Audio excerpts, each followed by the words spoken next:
Yeah, they just on camera. Hi, how's it going? So check it out, we didn't watch TV today, we didn't play video games, we fucking watched poetry for like 3 hours. Get up for everybody here.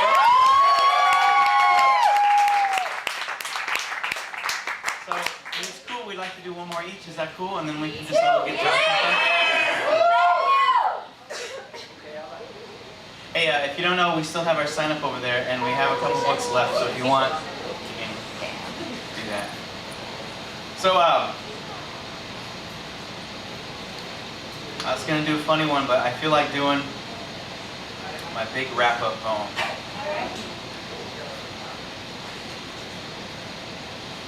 This is everything on 2 pages. It's called Mission Statement. We are poets. And that lifestyle choice may have destroyed our credit, yes. It may have destroyed relationships, yes. It may have destroyed our backs from sleeping on couches between times when we could afford a place of our own, yes. But oh, the beauty, the soul, the whole wide world. We live for that connection between a poet and someone moved to touch their hand to their chest and whisper, "God damn." Between 2 people sitting cross-legged on dusty wooden floors, bathed in Joni Mitchell and candlelight at 3 a.m., heads bowed, hands held, knees touching. Between the wind and a person alone at a bus stop whispering his truth over invisible turntable breakbeats from the shady confines of his hoodie. It's all poetry. All of it. Every single breath is scented with poetry. We will die penniless. But oh, the stories, the love, the whole wide world held limp in the palms of our hands, the smiles on our faces as we bid you all goodbye with a twinkle in our eyes and so many sweet, sad songs in our hearts. So many people never get a chance to fly because they never have the courage to leap blindingly, stupidly, floppingly out of the nest and bash themselves on all the branches all the way down, then get up and do it again and again. So many times they feel like they'll die if they try again, but that's the only way to learn how to fly. And every poet who's ever spread their wings and left the bonds of this earth has a body covered in scars and bruises you feel in every word they speak. We don't just write poetry. We live poetry. Warm noses on cold window panes leave haiku and frost. Blank pages across foreheads yield truth. We can cut our wrist on your lips and drip psalms on your tongue. We can't help it. We are poets. People chain themselves to desks and cage themselves in cubicles and trade their precious hours on this planet for scraps of paper and a gold watch and some fleeting notion of security. And we are the crazy ones?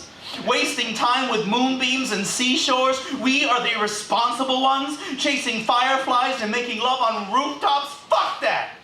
Poetry may be the rose-colored glasses through which we see the world, but we get to see everything. We are not allowed to close our eyes. We do not have the right to remain silent. We are hopelessly, painfully, ravishingly, wonderfully, terribly, horribly in love with love. And life itself, even when it hurts, even when we cry and beg for it all to end, even then it's all so very beautiful and real and perfect that we carry sunshine in our chests. Our rib cages cast shadows on the blind side of our skin. You can see ghosts dancing in our flesh if you squint, and we can guide ships to rocky shores just by toying the lips of the ocean and spreading our arms wide. Our goal in life is simple: to be wide-eyed and breathless at the wonders of the world around us, and dance naked in the warm summer rain and laugh even when everything sucks, because we may not always be happy and we may not always be right and we may not always be beautiful, but right here and right now we are young enough to still be alive, and all the stoplights are so green they sprout tendrils that tickle the tops of passing buses, and the whole wide world is still so full of magic and possibility. It would be an insult not to drink deeply of it. That's what we do. We drink deeply of life in full-throated gulps. That's who we are. We are poets. Yeah.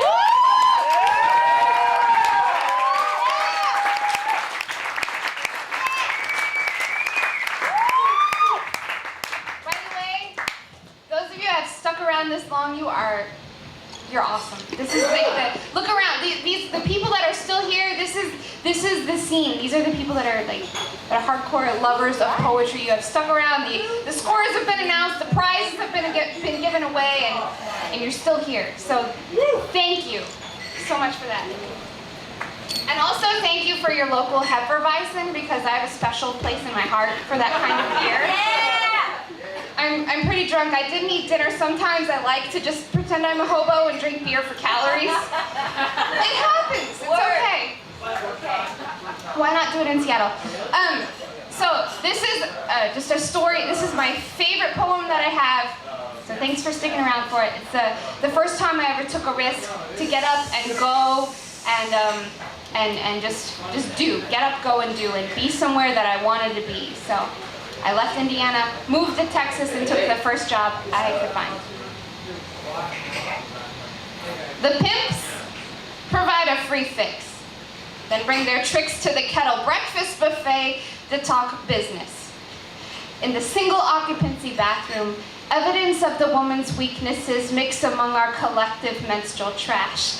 There's tissue wads that clot a cocaine-laced nosebleed, or a neon orange syringe cap wrapped in a single square stained by single red dots.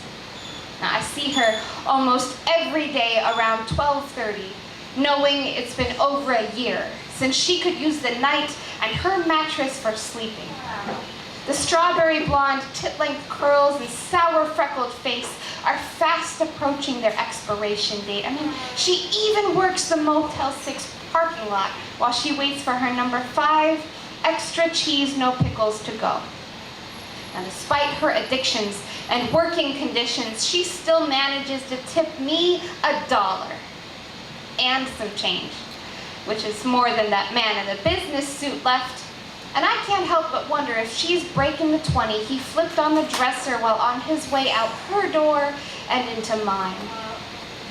On one occasion, my boss asked me to tell this wrinkle-faced, white-haired whisper of a woman wearing even less clothing to settle up on her coffee in the corner booth and leave. I ask him what for, but he states the obvious. So I offer up in her defense, or is it in mine, that we all need to make a living. I mean, to me, she is just an old woman sitting, sipping bottomless coffee for $1.29.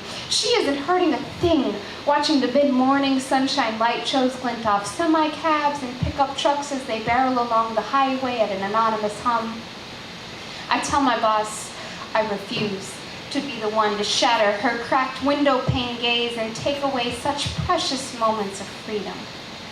Because when my morning shift is done, I rush home and strip. White polo, apron, black belt pants, underwear on down to skin, soaked in the stink of maple syrup, sour milk, and Clorox. Some days I'm straight to the shower to drown it all off. Other days, I'm splayed out naked on the bedspread, counting dollars like some prostitute, rich off her renown and loyal set of regular customers. Then I stuff it all in an envelope marked rent and stuff it back under the mattress, wondering if the hooker has an envelope marked for groceries, or one for poetry, or one for student loans like me. I wonder if her circumstance is temporary or experimental, or if the first time she traded her body for cash, she was working as a waitress in the South Austin Kettle. Hey.